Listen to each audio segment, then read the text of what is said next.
Bibliophile. Noun. One who is attracted to intelligence. Join us, fellow fun-loving lover of knowledge, as we dig into your favorite topics with our very own nerdy diatribes, words of wisdom, and takes on life as millennials. Welcome to the Sapio Files. All right. Hey, listeners. Hello, listeners. We're back. Recording from one place. Yeah. Only one audio track this time. Makes things easier. It does. Yeah. It really does. It makes my editing life Mostly so much for easier. you. It makes my life easier. This is why I like when you come visit, because my editing life is easier. Just that. Just that. It's really, everything Nothing else is kind else. of a hindrance. This week, we thought we'd talk to you about some people, fictional people, that we particularly enjoy. Now, we've talked to you a lot about different books and, maybe some movies. We've talked a lot about fiction in general. We've talked about movies, TV shows, Movies, books. TV shows. We've talked about all these things. But we realized that we haven't actually talked about the characters and their impact on us. Right. So one thing that we were discussing was simply the fact that we have a lot to say on a lot of different fictional characters and how they've either served as role models to us growing up or have had impacts on our lives throughout the course of our lives. And when we were brainstorming separately today during lunch hours and such, we actually came up with two different lists of characters that we felt drawn Were towards. meaningful to us. Or, Inspired by. Exactly. So I think one of the reasons that fiction is so powerful is that it mirrors life. It can inspire us. And even things that are not in the realm of reality at all, even fantasy, even things that take place hundreds of years ago. or hundreds of years in the future. Yeah, or sci-fi in the future.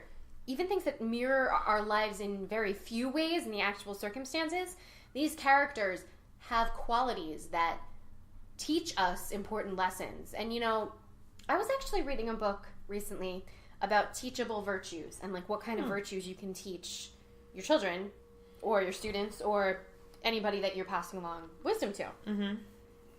And I personally think one of the best ways to teach these virtues, all of these ways to get through hardships in life, be the best version of you can be, one of the best ways to do that is to look at characters. I could not agree more. By the way, I couldn't agree more, not I could agree more. Anybody out there? Well, is it agree more or is it care less? I thought Both. People say it with agree more. Mm-hmm. I could agree more, and I'm like, no, that doesn't make any sense. That's very wrong. I mean, the other one's wrong too, but I've heard the other one more. Yes, I just heard the one I just mentioned recently, which is why it's bothering me. But in any case, I wholeheartedly agree with you. That's very non-controversial there. Characters have always been a defining part of what I think my favorite works of literature are.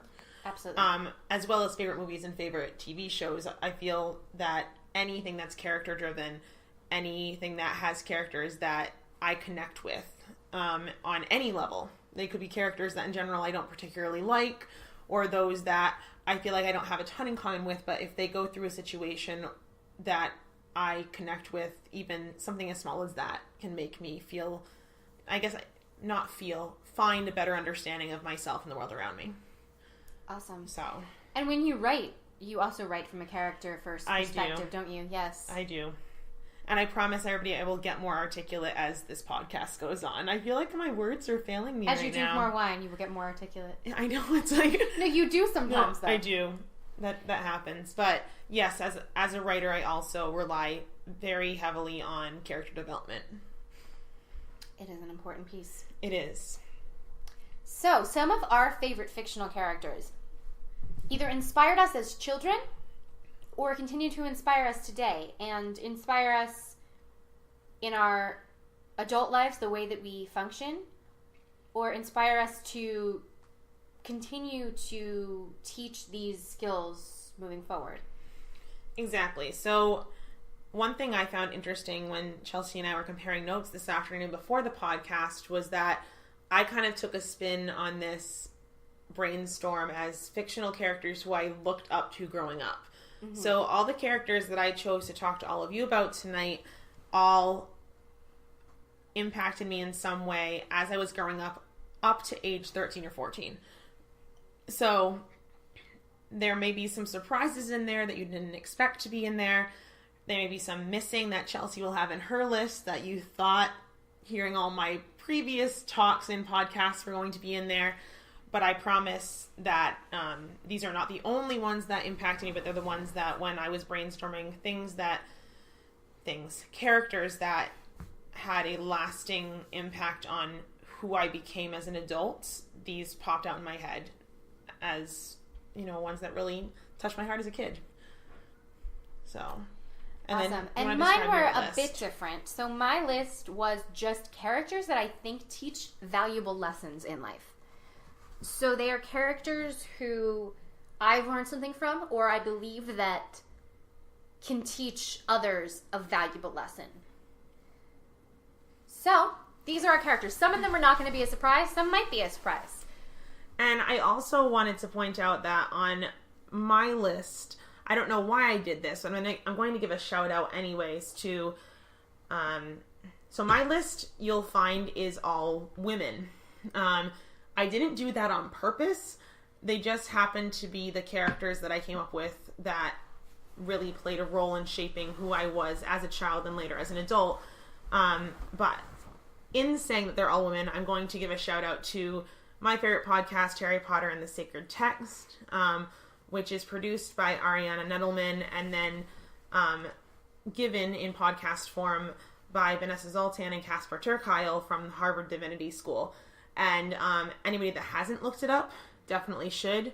But the reason I'm giving that podcast a shout out right now is that Vanessa does a blessing for a character in the Harry Potter text at the end of every podcast, as does Caspar. But Vanessa always chooses to bless women in the text because she's a feminist powerhouse. And excellent. So that's how that shout out is happening.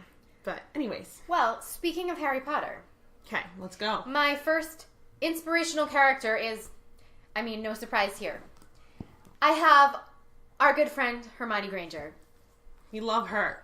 Yes. Awesome. So Hermione Granger, one of the reasons I think she's so inspirational to young kids as well as adults is that she went against the mold of what a quote-unquote girly girl was supposed to be.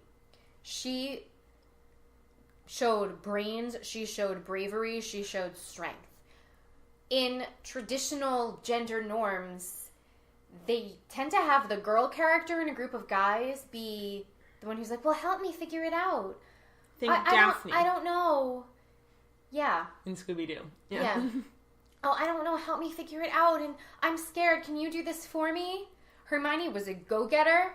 The boys would not have known what they were doing at all without her. That's very true. Harry and Ron are cool, but if there was no Hermione, Harry and Ron would have just been sitting there in a circle and being like, I don't know, I guess there's a Dark Lord. I don't know. They also would have been dead multiple times over. They would just be dead. So, the amount of times that Harry and Ron, as well as many other characters in the story, would have been dead if Hermione wasn't as well educated as she was. Mm-hmm. She was someone who made learning cool. She was protective. She was maternal. She was caring.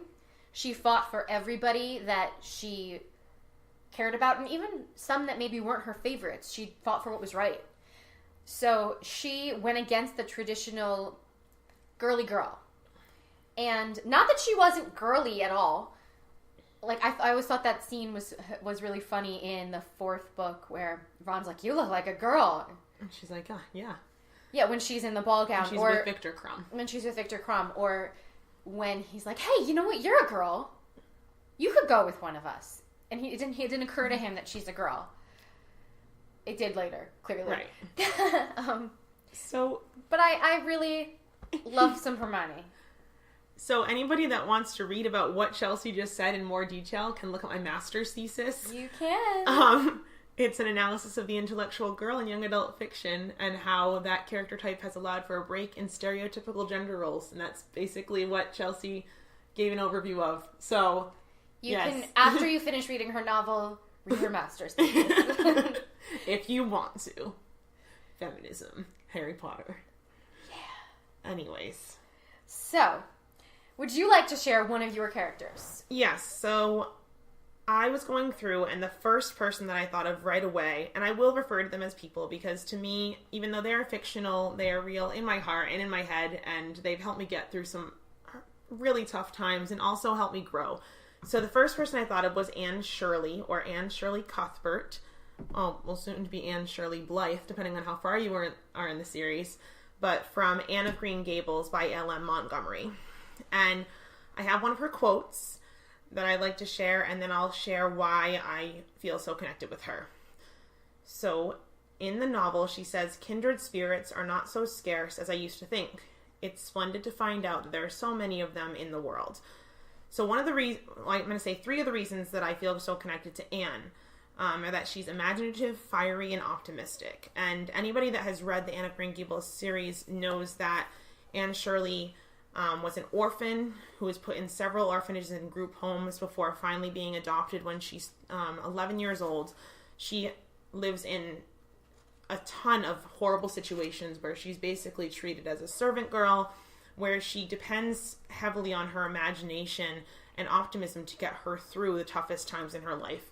And I found myself connecting with her the most whenever I had those tough times. And I would always reflect on her bravery and her optimism in spite of all the things that were going on. And I always found such solace in who she was as a person, even as a young person, all the way until you read the later books when she's in her 20s. So just an incredibly imaginative person who always sees the good in people and in any situation. And I always tried to emulate that when I was growing up. Excellent. All right, I'm going to jump around my list and throw the first man of the night. So my first man of the night that I chose is Samwise Gamgee. Hear, hear. Samwise Gamgee is so underrated. Everybody wants to talk about Frodo or Aragorn or Legolas, who are all great characters. You're not going to be wrong. Or Gandalf. They're great, great characters. But Samwise Gamgee is the character in Lord of the Rings that shows unwavering loyalty throughout everything. He's the most solid friend that anyone could have. He is kind. He is brave. He will fight through anything for the people he cares about. He is loyal to a fault. He is humble. He's strong. And he's the best friend or support network anybody could ask for. And I think stories love to glorify the lead, quote unquote, the hero, and not pay that much attention to the friend. But oftentimes, the people who make a story come to life, the people who make it great, are the secondary leads, the secondary characters, the one who, sure, the hero got there, but the one who was there taking him step by step, supporting him the entire way. And that's Samwise Gamgee. You know, Frodo wants to go to Mordor alone, but Samwise Gamgee is coming with him. Exactly. I love Sam. He's great. He's solid. And he gets the happy ending at the end. He gets a happy life with someone he loves and a family in the Shire. He does. I'm happy for him about that. And he also, you know, he's a ring bearer, so eventually he will get to go to the Grey Havens. The Grey Havens. So, but yeah, I love Sam, and I think, like you said, he's so underrated, and his superpower really is his loyalty. His loyalty, his kindness, his strength. He doesn't have, you know, incredible eyesight or, you know, ability to shoot arrows like Legolas. He can't wield an axe or a sword like Aragorn or Gimli, and he doesn't have powers like Gandalf, but his power is truly that he's such a good friend. It is. So, we love Sam. Me too. He's the best. He is. So, me? Yeah. All right. So my second amazing woman that I'm going to shout out tonight is someone from a film that I watched ad nauseum with my best friend from childhood, Joanna. The two of us actually played imaginary games pretending to be the two characters in this film.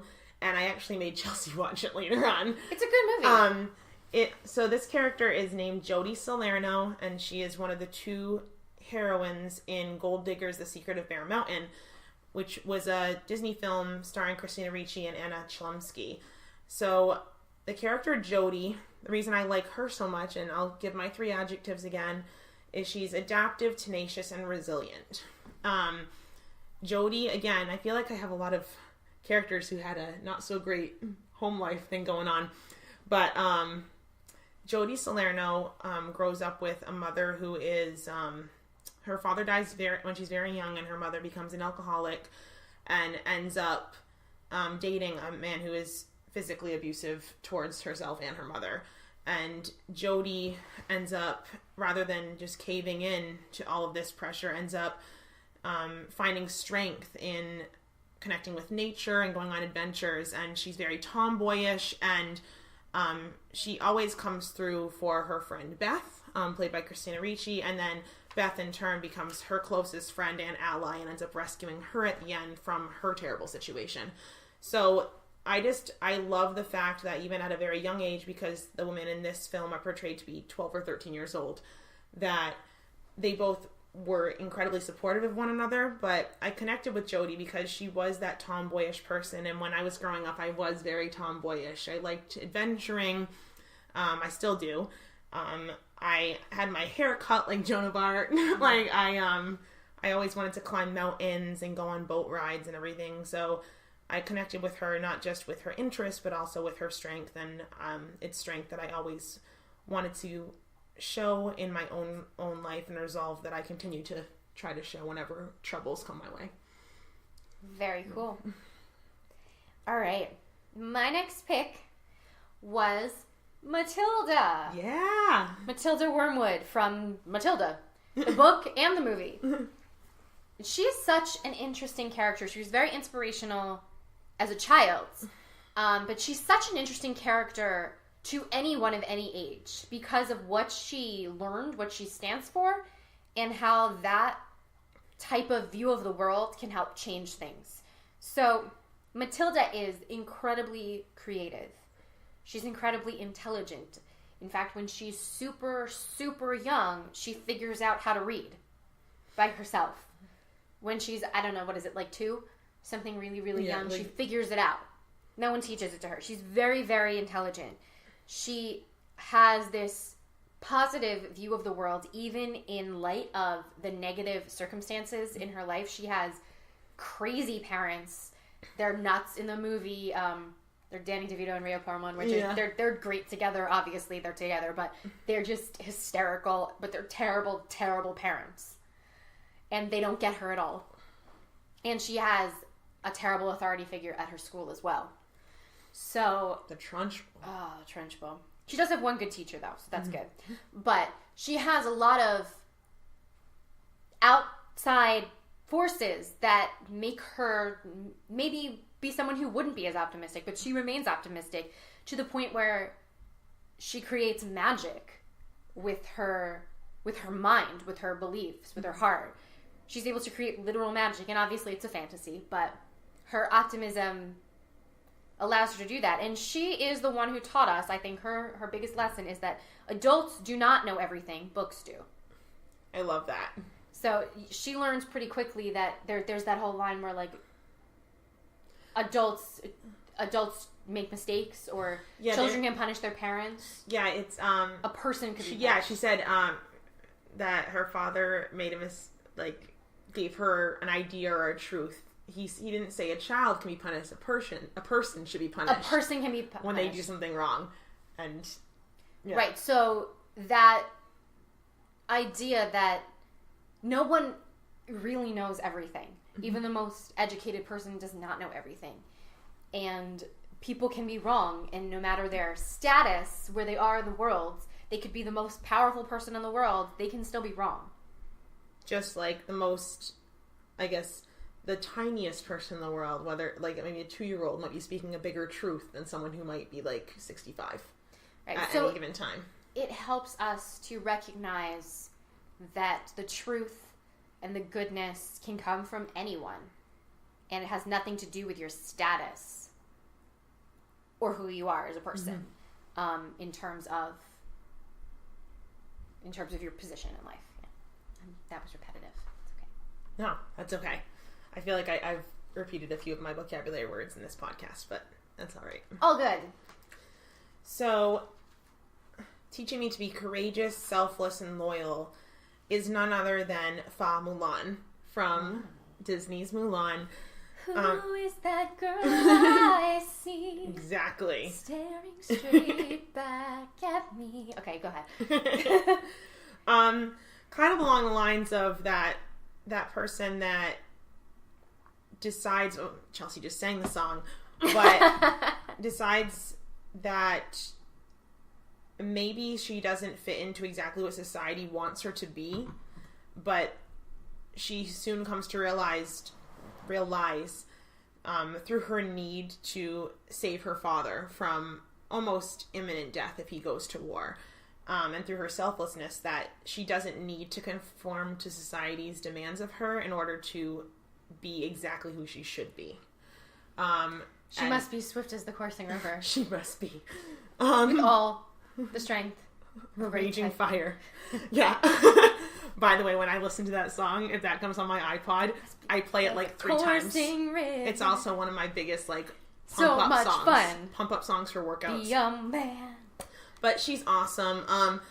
And again, like you gotta like really like know me to know this, but like she cuts her hair and goes and joins the army, and like I was all about people that cut their hair and join the army. I don't know why as a child, but she just, as a kid, I always felt like I needed to be a certain way to impress others, and I guess Mulan really got me, I'll say that. Mm-hmm. I felt like we were soul sisters in a way, even though she was a animated cartoon, because she understood with perfect clarity what it meant to look at yourself in the mirror and not think that you belong where you are. And she really helped me to, I guess, find strength in the fact that even if I have some differences, that doesn't make me bad, and that I should embrace those things that make me unique, and courageous, and use them to better the world around me. So there we go. Excellent. All right. Okay, the next person I'm going to talk about is from a classic, and it is Elizabeth Bennet. Oh. Of Pride and Prejudice. And I like Elizabeth Bennet because she is growing up in a time period where a woman's status is who she marries. There's really not much other than that, but she is always able to stay strong, stay true to herself even in adversity. She does not subscribe to the, well, wait for the man to talk thing. And she won't accept any less than she deserves. I think that's why she's such an interesting character. She always, in a time when it wasn't a thing for women to be that strong, independent woman, she was. And that crosses into her perceptions on marriage, how she interacts with the rest of the cast and her family. She's very loyal to her family. She cares a great deal about all of them. And she does eventually find her person, but it is not in the way that society would have expected her to do so. And it is not somebody who at first would even seem like her person. Right. So, not that that's everything. I think one of the things I like about her is that she would have been totally fine if she had not found a person. Yeah, absolutely. So, I think that Elizabeth Bennet teaches us to put yourself first. Mm-hmm. Be independent, be strong, don't accept less than you deserve, and fight for what you care about, not for what society tells you to care about. Well, to like give a shout out to reality, I mean, Austen based Elizabeth very much on herself, and Austen never married and was totally fine and was able to live off of her pen. So, yeah. We love Jane Austen. We do. Yeah. All right. So, anybody, when I was growing up, any princess that uttered, "Someone has to save our skins," "into the garbage chute, flyboy," clearly had my friendship immediately. So, yes, Princess Leia from the Star Wars trilogy says this to Han Solo, who does eventually become her, her person. But at that point, they are not. He knows. I love that. He knows he's her person. He knows. She loves him. He knows. But Princess Leia, to me, was just this, we find out later that she wasn't born into the position that she was in. She was adopted into that position. But she grows up in a position of authority, in a position of royalty, but is actively involved in the resistance because she understands that being the face of Alderaan, which was a peaceful planet, wasn't enough, even if that planet was a part of the rebellion. She actually wanted to actively help defeat an empire that was corrupt. And I love that, and I love that she was also one of the first, truly, badass women to be in action films at that point. So shout out to Sigourney Weaver, an Alien. But in any case, I loved her independence and her wit and bravery, and she was so snarky. And I love that she always spoke her mind, and that she never hesitated to do the brave thing, even if it was at personal cost. So I just love Princess Leia. She's awesome. Cool. All right. So our next character is also a powerhouse woman. All right. And we have mentioned this character before. It is a frequent character that is mentioned on here. But I think she bears repeating and analyzing why she's so important. Mm-hmm. So my next character is Elle Woods from Legally Blonde. And Elle Woods was a character who, when I was a kid, Legally Blonde came out in 2001, the movie. When I was a kid, I looked up to. I think, I had the situation in my life where people misjudged me. I was tiny, I was blonde, I was a cheerleader. I was also National Honor Society. I'm clearly a nerd. You're listening to this, I'm a nerd. I don't have to convince you I'm a nerd. But I always felt like my brains were the part of me that I thought people should be acknowledging, and it wasn't necessarily how I was seen as a teenager. And Elle Woods was somebody who had that same kind of situation. She was not seen for her brain. She was seen for how she looked, for her bubbly sorority girl life. That's how she was seen. And she was much, much more than she appeared. She proved herself to be much more than she appeared. The other thing I love about her is that she used a negative situation in her life, a heartbreak, to propel her into the most positive place she could get to. So, all right, the plotline might be a little silly that she's going to follow this guy across the country to law school. But the fact that she used that negative experience led her to embracing her potential. And that story is really more about her coming into her own than about any of the guys in the story. They're there, but they're not. She proves that she's more than even she thinks she is. She's not somebody who needs a guy at all. Like it's hard? Like it's hard? She believes in herself. Mm-hmm. She does have doubts, but she remains optimistic and positive, even in hard times. And she knows the value of kindness. One of the things I really admire about her throughout, even when people are mean to her, she's never particularly mean back. She might make a snarky remark, but she never does anything to anyone, even when they're not as kind as they should be to her. So that's why I like Elle Woods. She teaches us not to judge a book by its cover, to believe in yourself, to remain positive, and to use the negative to propel yourself into the positive. I like that. So I'm going to give this person an introductory quote because the quote is awesome and I think so relevant in today's society. Okay. So, I find it poor logic to say that because women are good, women should vote. Men do not vote because they are good, they vote because they are male. and women should vote, not because they are angels and men are animals, but because we are human beings and citizens of this country. Yeah. Words spoken by Jo March in Louisa May Alcott's Little Women. I love Little Women. Me too. It's just so good. I just love it. It is so good. But Jo March, intelligent, creative, adventurous, entirely ahead of her time, political, a writer. So you can... Anybody see why I connect with this character? I really want to burst into song. Yeah. Because you know what she is? She's astonishing. Astonishing! Okay. I didn't actually get to love the musical until much later. I was an avid book and I knew the book first. Winona Ryder and Susan Sarandon. Movie, book, show. I learned it in that order. Yeah. But this is one of those characters that my Aunt Lynn introduced me to very early on, and simply because my Aunt Lynn saw in me the qualities that she saw reading Jo.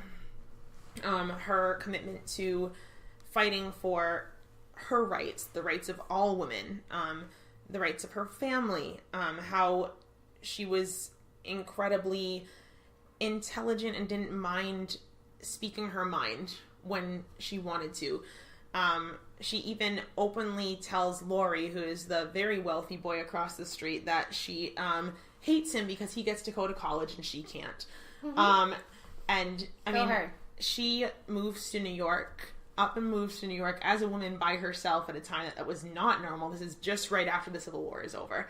She's Jo. And then she falls in love with this incredible professor. Like, beautiful. So now you just want to fall in love with an incredible professor, right? Yes. Don't we all? Don't we all? But Jo March, for many other reasons besides finding Professor Bear, who, by the way, is an odd choice anyways, because he was someone who had immigrated to the United States and at that point was in a group of people that was not seen as being high up in society. So even her choice of who to marry was based on her heart and her intellect rather than what society told her to do. But in any case, I just love Jo March. She is so inspiring on so many levels, and she is. Yes. She really is. So who else do you have? Awesome. Charles? I'm jumping around. Okay, here's my next one. Another man. We've been low on the men. It's my fault. It's okay. I have some men and some women. He is a man that I have been familiar with since I was young because he's from a classic that is from many, many, many years before I was born, but is just such a classic. You watch it every year. You have to watch it every year. So I am talking about our good buddy George Bailey. I'm gonna cry already. George Bailey, from It's a Wonderful Life, taught all of us, even when you are appreciating other people in the world, to never take yourself for granted. And it is his journey to see the good in himself. When he doesn't see it, he only sees it in other people. And that's a lesson that I think we all need to take. He's a great person, and he does it in a selfless way, because clearly he's not even thinking it's making him a great person. Mm-hmm. He takes care of his brother, his wife, everybody in his life. He takes care of the people who need money as much as he can by giving his own money away. He takes care of everyone in that town. His small acts of kindness ripple effect to impact everybody in big ways. Yeah. So he is someone who shows us how important and valuable those little tiny acts can be, those day-to-day acts. And he teaches you to not take yourself for granted. He makes that tragic mistake, but then he realizes at the end, ready? That no man is a failure who has friends. That's what Clarence writes in Tom Sawyer for him. Yeah. I'm tearing up, guys. And the bell rang and Clarence got his wings. Guys, this is one film that I cannot go through the entire thing. She is actually tearing. Without crying. Like, I love this film so much, and it's like happy tears because it's just so important that people recognize the beauty in themselves, and yeah. George Bailey. We love George Bailey. And we gotta, put the bells on the tree again this year. Yes! This is one thing that we do. Mm-hmm. We have little jingle bells Yeah, it was something you and I thought of last year, and we got our friends to do it, right? A couple years ago. Well, no, with the bells. I was just going to say the... Oh, yeah. Yeah. With the bells, and then, you know, my cats, when they decide to ring the bells, you have to yell, "Attaboy Clarence." Yes. Oh, we came up with that 4 years ago. Yeah. I'm like, yeah, it was more than a year ago. Yeah. You were talking about the other ornaments. Yes, I was. Okay. But, that's a different thing. But yeah, we do yell "Attaboy Clarence" whenever the bells fall. Attaboy Clarence. So. Because he gets his wings all the time during December. All the time. Any angel that wants them, really. Thanks to Bingley and Darcy the cats. Free wings for angels! There you go. Angels get free wings. Well, they're probably on double duty at Christmas time. Yeah. So they should get more wings. They should. Spare pair wings, just in case. There you go. So on a less classic film note and a more contemporary film note, I have the 15-year-old who considers herself very unpopular, a mess, totally not ready for the position, who finds out that she's a princess. Ah, I like this movie. So I have as one of my favorites Mia Thermopolis from the books and movies Princess Diaries. And breakout performance by Anne Hathaway. I know. First part ever. So great. Who actually just recently wrote about how excited she was to act with Mandy Moore. Aww. At the time. Well, Mandy Moore we also love. She's another amazing person, but that's just getting off topic. But anyways, Mia Thermopolis. I'm not even able to say her. Thermopolis. Thermopolis. Anyways. It's like Metropolis, but for thermoses. Yes. City of things that help keep your beverages warm. Thermopolis. But she is thoughtful, kind, and willing to accept her flaws. Yes. And I think that the way that I read and watched her work through just the many insecurities she had as a teenager, I found that I related to her so much, because when you're a preteen or a teen reading or watching The Princess Diaries, you're like, oh my god, I totally get it. Like, this would be the worst. Like, she's afraid of public speaking, and she's afraid of going in front of people and being on TV, and she's this princess. Like, that would just be traumatizing. And I remember making a speech running for secretary in high school for student council, and like trying to deep breathe and just channeling my inner Mia Thermopolis, because I was so afraid of public speaking when I was younger. And you wouldn't think that of me now, because I do it so frequently, but I was so afraid. And I was always like, if Mia can do it, I can do it. And I know that sounds so silly, but that's what I thought. I remember I wanted all the zip-up hoodies because she wore it, and it was just so cool when it was like their wet look. Yes. And I'm like, I'm going to be like, Mia, I want a zip-up hoodie. Yes. But I love her quote. She's like, you try living 15 years thinking that you're one person, and in 5 minutes you find out you're a princess. Just in case I wasn't enough of a freak already, let's add a tiara. Yeah. But I feel like everybody kind of feels like a freak. So if you add a tiara, it's like, what? Yeah. So, and she learns a lot of valuable lessons about who her real friends are, and not to get caught up in the popularity of it all. And sometimes people named Josh are just jerks that you should hit the softball right in their junk. Because that's what happens in the movie. Not everybody named Josh is a jerk. Just Josh from the movie. Josh from the movie is a jerk. Yeah. Yeah. Yeah. He's also in Brink, but he's not a jerk in Brink. There you go. Old school Disney Channel original. Also, Mandy Moore is a jerk in there, and I think she's like the nicest person ever. Yeah, she really is.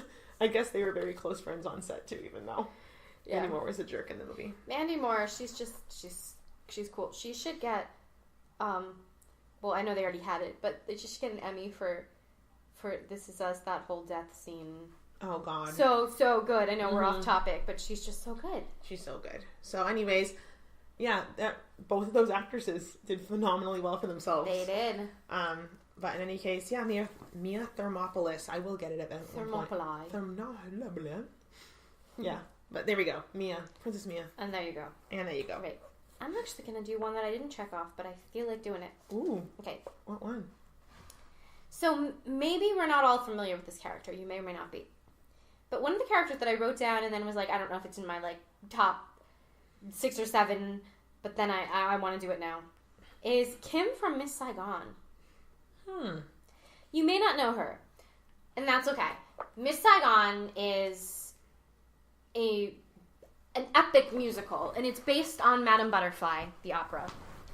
And the basic setup, the story at the beginning of it, is that she is a young girl. She's like 17 in Vietnam during the Vietnam War.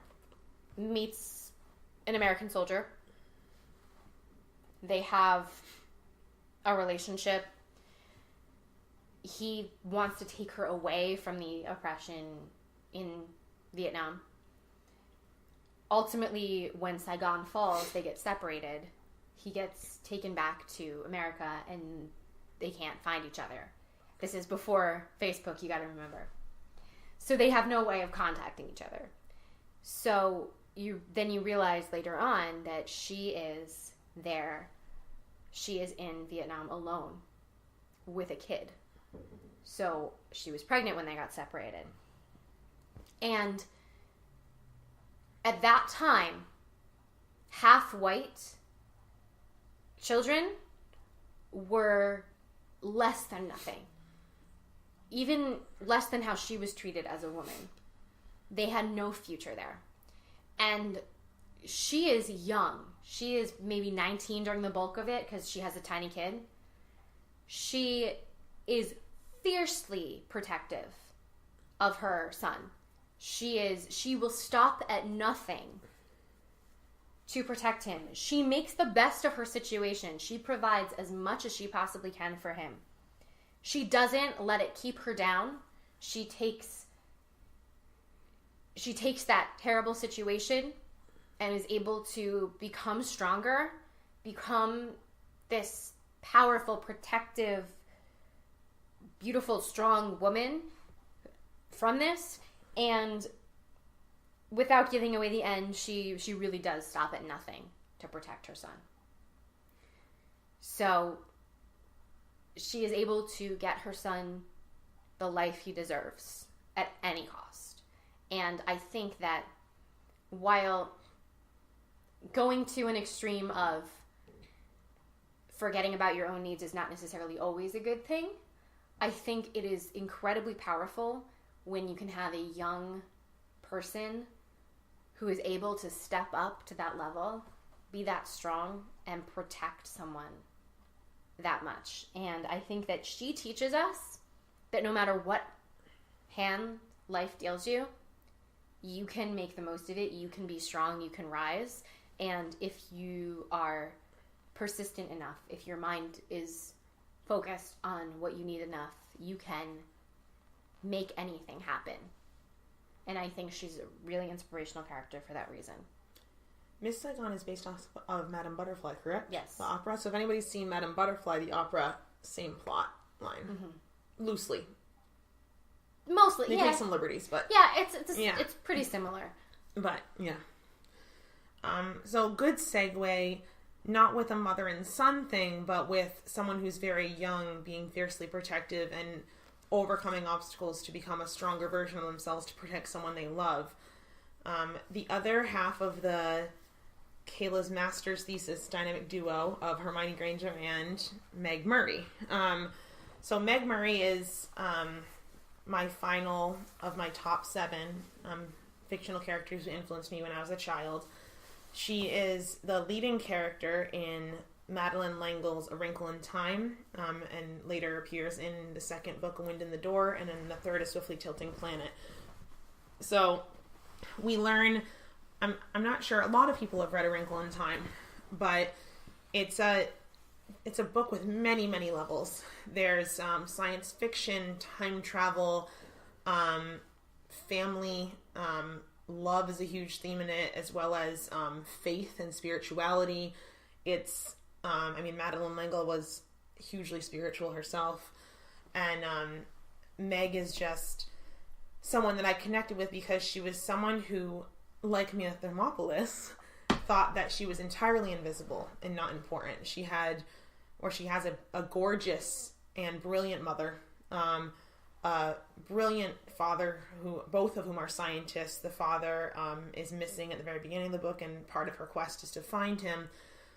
Even her brother Charles Wallace is incredibly intelligent, and she just finds herself to be simply ordinary and full of faults. And one of my favorite quotes from the book is when Meg and Calvin and Charles Wallace are going to a planet called Camazotz after they've traveled through time to try to find Meg's father. And Camazotz is a planet that's overcome by darkness. They don't ever really define the darkness. They give it a name called It. But it's supposed to really represent darkness in all its forms. Whether it be a person abusing their spouse, to someone starting a war, to someone finding that their life is hopeless, like George Bailey does at part of his journey. So they go to this planet, and the following exchange happens. So Mrs. Watson starts by saying, "Meg, I give you your faults." And Meg goes, "My faults? Your faults. But I'm always trying to get rid of my faults." "Yes," Mrs. Watson said. "However, I think you'll find they come in very handy on Camazotz." So when Meg is forced to be the only person left in the world to save her brother, her friend Calvin can't do it. Her father can't do it. She's the only one that is able to reach through the darkness that it is flinging at her brother, Charles Wallace. She realizes that it's her stubbornness. It's the fact that she loves her brother wholeheartedly. It's the fact that she understands that this perfect life, that the darkness that Camazotz has to offer, she understands that that's not reality, because her reality isn't perfection. And it's through that she's able to save her brother and love her brother, and in doing so destroy the darkness on that planet.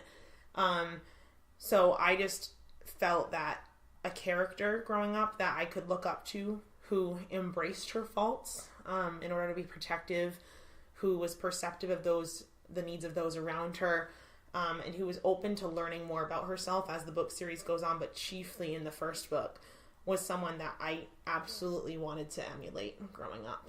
And she's a great character. She's still a great character, and whenever I'm feeling like my faults are too heavy a burden, I always think about Meg, even now when I'm 30, and how my faults all play a role in shaping who I am and giving me my strengths as well.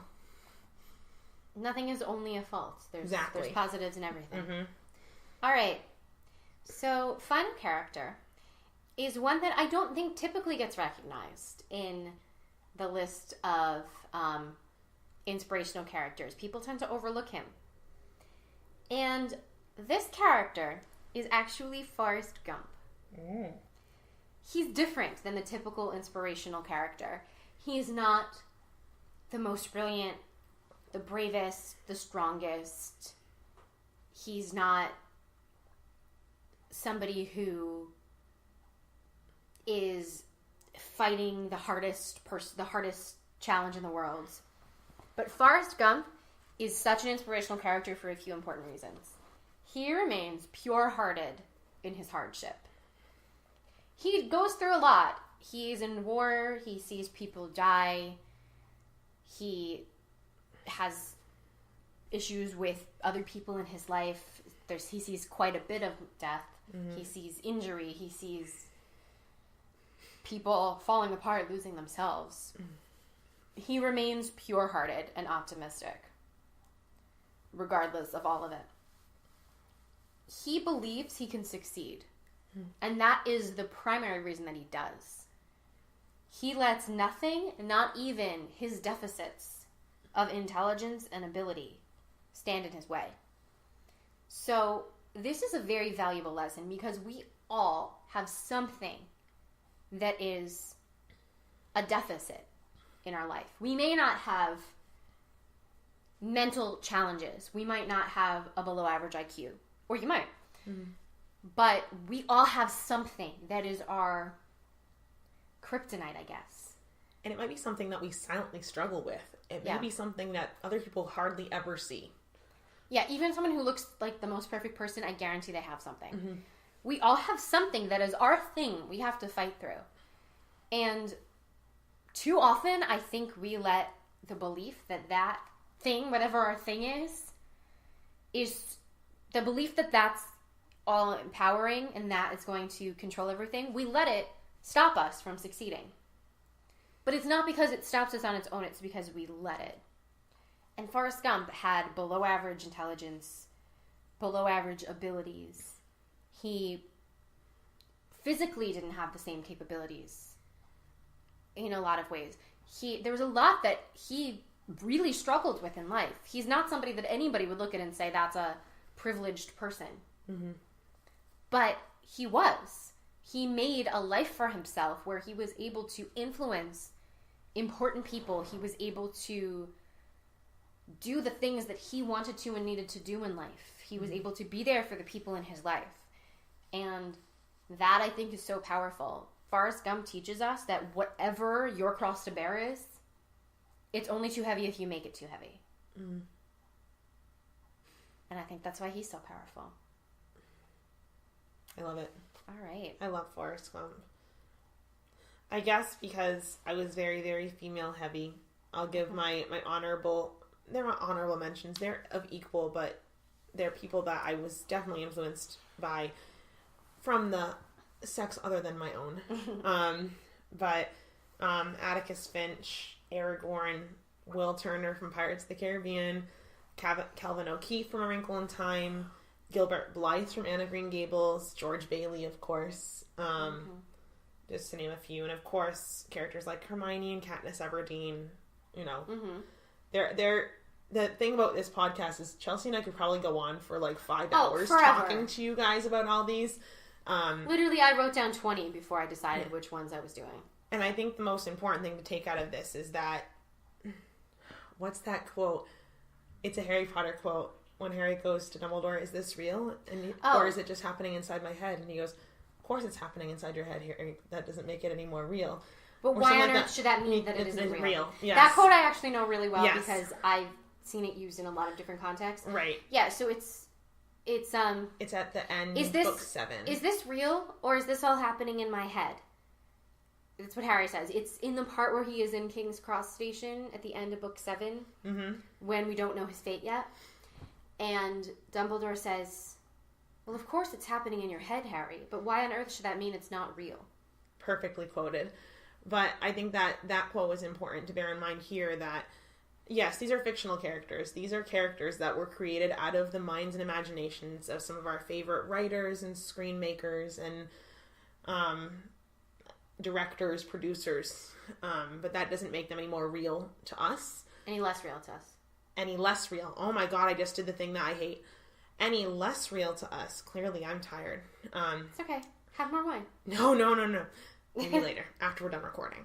But that these characters, for me, are just as real as people that I know and love, because they're characters that I know and love, and they've taught me so many lessons throughout my life.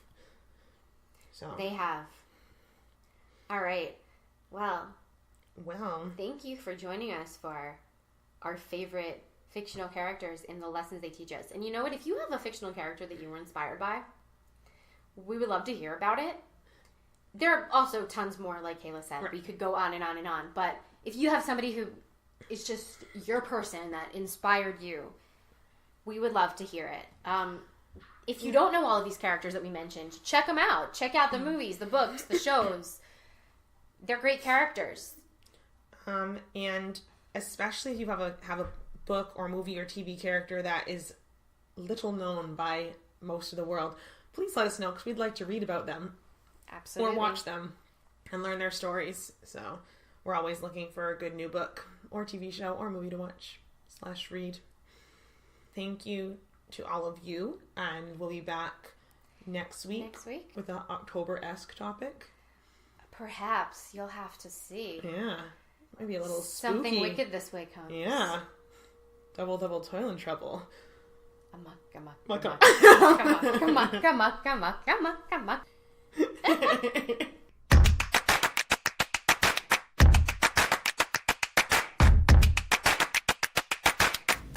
Thanks for taking a journey through fiction with us this week on the Sapio Files. As always, you can email, tweet, Facebook message, Insta message, DM, YouTube comment, all of the above at sapiofilespodcast@gmail.com or on any of those platforms at the CPU files. We'll see you back here next week, and something wicked this way comes. Have a great week. Stay curious.